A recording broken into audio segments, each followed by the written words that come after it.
ఈ రాశి వారి జాతకంలో చెప్పాలంటే కనకదుర్గమ్మ వచ్చిందండి. విజయవాడ కనకదుర్గమ్మ వచ్చింది. చాలా విశేషమైన యోగం వచ్చింది. రాముడు, సీత, ఆంజనేయ స్వామి వచ్చిండ్రు.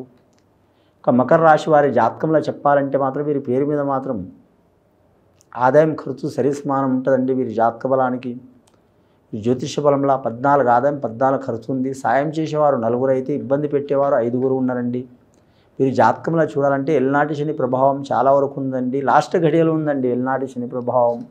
అది కూడా మాత్రం 32 సంవత్సరాలు దాటిన వారికి ఇబ్బందికరమైన పరిస్థితి ఉంటుందండి. 30 లోపల ఉన్న వారికి విశేషమైన యోగం ఉంటుందండి.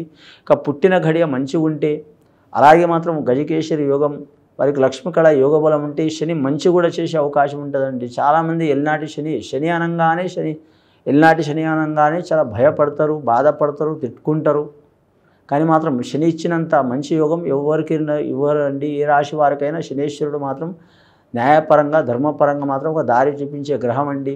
కాబట్టి రాశివారు శనేశ్వరుని ఆరాధన చేయటం చాలా వరకు మంచిది.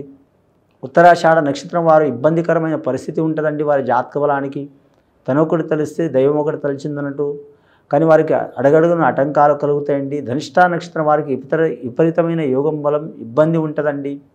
గృహ నిర్మాణ విషయంలో ధనంలా చిక్కు ఉంటుంది. అన్నీ ఉండి కూడా మాత్రం ఏం లేనట్టు ఉంటుంది. కొన్ని కోట్ల ఆస్తి ఉండి కూడా మాత్రం చేతికి 100 రూపాయలు రానట్టు ఉంటుంది. రాజకీయ రంగంలో ఉన్న వారికి మాత్రం అపజయం పాలయ్యే అవకాశం ఉంటుందండి. అరిష్టకాల యోగ బలం ఉంటుంది. ఇంకా ఆరోగ్య భంగ యోగ బలాలు కలిసి వచ్చే అవకాశాలు ఉన్నాయి. గవర్నమెంట్ ఉద్యోగస్తులు మాత్రం ఒకరి మనసులో ఒకరు ఉండరండి, ఇబ్బందులు ఉంటాయి. కానీ మాత్రం ముఖ్యంగా రైల్వే డిపార్ట్మెంట్ కలిసి వస్తుంది. రెండవది మాత్రం ఎక్సైజ్ డిపార్ట్మెంట్ కలిసి వస్తుంది. అలాగే రక్షణ రంగం వారికి కలిసి వస్తుంది. కానీ మిగతా రంగంలో ఉన్న వారికి మాత్రం ఇబ్బందులు తప్పవండి.